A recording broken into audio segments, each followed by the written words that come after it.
Шынымды айтсам, тап осындай дәмді болып шығады деп ойламадым. Хит болып жатқан бұл десертті мен де жасап көрдім, сіз де жасап көріңіз. Ол үшін бізге греческий йогурт қажет. Мен осындай үлкен екеуінен алдым. Және кофе керек болады. Кофені сумен араластырып, және де ішіне қант қосамыз. Енді греческий йогуртты ыдыстарға бөліп салып шығамыз. Өздеріңіз қалаған бойынша ыдыстарыңызды ала берсеңіздер болады. Мен бұл жерде десерт жасайтын осындай әдемі ыдыстарға жасадым.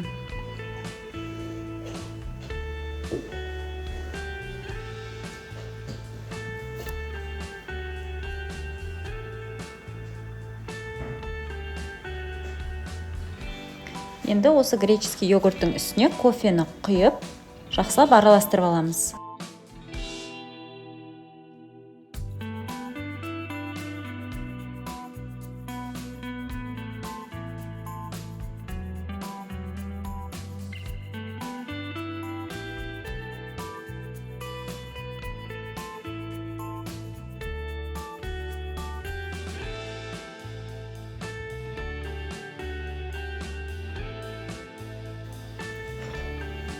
Міне енді дайын болған греческий йогурттың үстіне печеньемізді кофеге батырып, орналастырып шығамыз. Мен бұл печеньеларымыз үлкен болғандықтан, ыдысыма сыймайтын болғандықтан, ортасынан осылай бір бөліп салдым.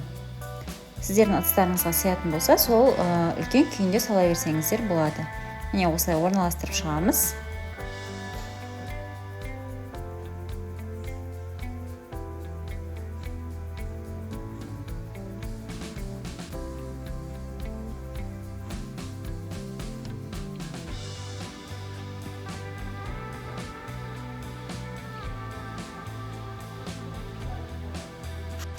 Дайын болған десертіміздің үстіне какаоны осылай сеуіп шығамыз, әдемілік үшін.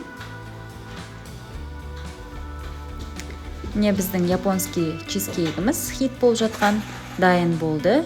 Өте дәмді болып шығады. Көріп тұрғандарыңыздай өте нәзік, әрі тойымды десерт екен. Жасап көріңіздер.